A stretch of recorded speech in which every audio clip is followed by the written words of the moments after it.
Hey, I'm Hunt, and this is Hunt on LSU, your channel for LSU Fighting Tiger football talk.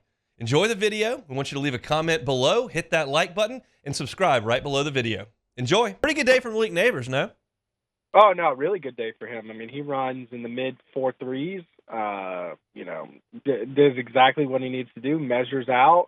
And then has a 42-inch vertical just casually. Proving kind of what we all already knew. He's a freak. Brian Thomas already went out there for the combine and proved he was a freak. We got some good stuff, and then they put on a good display in the passing scale with 58 passes from Jayden Daniels. Yeah, so I want to talk about a little bit about that in a second, but I do want to talk about Malik. Do you think it's hard for somebody who's mocked like 6th or 7th in the draft to make money on a pro day or to tangibly move up? Do you think he potentially did that today? I think there's a good chance. I heard, Adam Schefter had a tweet, and we all know how connected he is with NFL GMs and whatnot, about saying after that 40 time saying he might be the number one receiver. The thing is that, yeah, he's going to be a top 16 pick no matter what. But there's some serious competition for that, first receiver off the board this year. You got Rome Odunze, you got Marvin Harrison Jr., Malik Nabers right in that mix. A good 40 time puts him right there, and that's about as good a 40 time as you could ask for him. I mean, he's got production at the highest level. He's got the measurables, film, and anything you need. He's going to be right up there. I would say many years it's possible he is your number one receiver, but this is just a year where that receiving class is so stacked. The fact that we're even talking about Brian Thomas Jr. having a 1,300-yard year and then running a 4.33 at 6'3", it kind of just shows how deep this receiving class is. No doubt about it. What do you think about the Saints taking Brian Thomas? Dude, I would be so excited.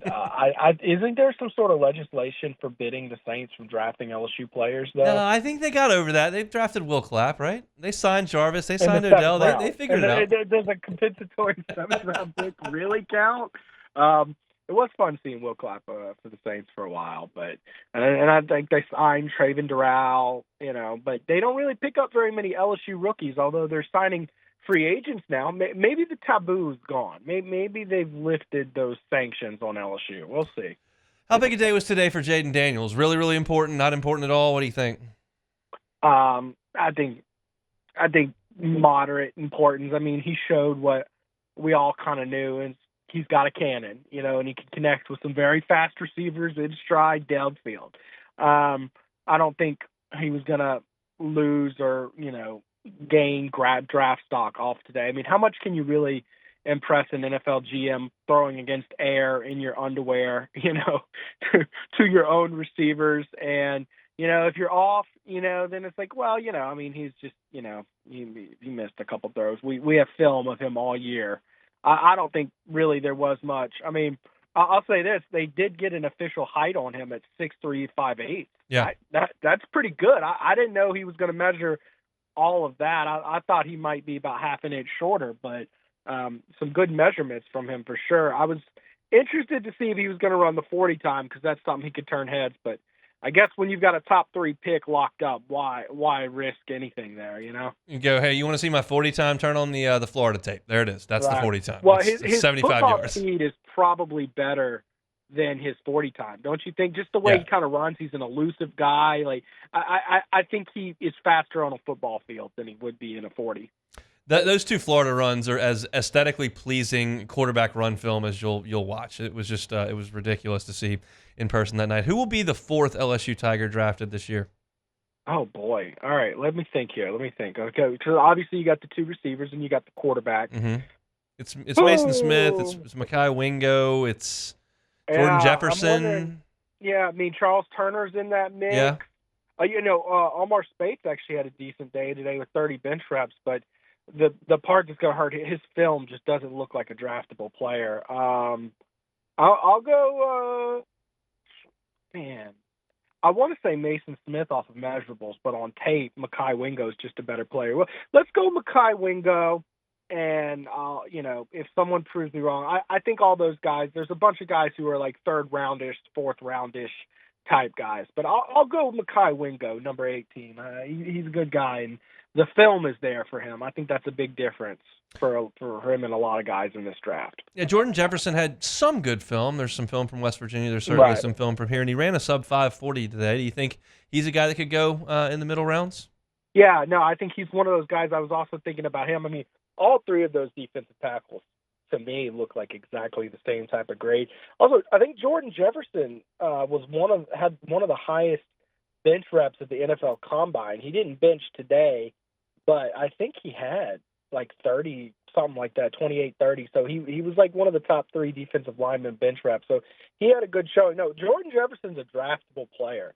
And I think there's an argument that he is, both of them have better film than Mason Smith, if we're just being honest. Mason Smith's a guy who was all potential and just never got that production through injury or whatever it may be, just never got there. And I think he's a guy who will get drafted in the same rounds as those guys, despite not having the film, because we see the measurables and we also see the excuses. He had, 3 defensive line coaches in 3 years, and then, Jimmy Lindsey was out all this year, and he had an interim guy, and the whole defense was kind of just collapsing. I think he's got a lot of excuses and a lot of measurables, but I don't think it's good enough to get him in the first 2 rounds. I think all 3 of those defensive tackles are round 3 or 4 guys. And we know that they won't be back at LSU, so LSU's got to do its job to restock those shelves. They yesterday announced former Wisconsin defensive end Goop Payz going to transfer to LSU. Does that mean anything to you? Yeah, he's a bigger guy. I wonder if he slides inside and plays defensive tackle, because that's really where they need help at, more so than defensive end. They've got bodies at end, but, do you have production at end is the question. Is Savion Jones going to be that guy? Does Deshaun Womack step up? What about Parrish Shand? Can you get one of those guys performing like the guy? And then outside of him, defensive tackle is just brutal. You've got 3 guys out there. You've got a walk-on your second-team unit. Not hating on the walk-ons. I'm just telling you it's not a good indicator. I mean, he technically, I haven't seen enough film on him or anything to say anything bad about him, but I'm just telling you it's not a good indicator. And, hopefully he can get in and make an impact. It's definitely a guy they needed. I wonder if he can slide interior or if he's going to be strictly an end type guy. Feels like he's got to go inside. I don't think there's 2 ways about it. It's just you've got to have bodies in there. Anything else from this week since we last spoke with spring football that we haven't gotten to with you? Man, I got a good 2 hours looking at the team on Saturday. I'll tell you what, the overall impression is the offense is still ahead of the defense, but unlike last fall camp where it was just, practice after practice after practice of Jayden Daniels and Garrett Nussmeier slicing them up. The big difference to me was the defense actually showed a little bit more pride toward the back end of practice and really started to make some plays.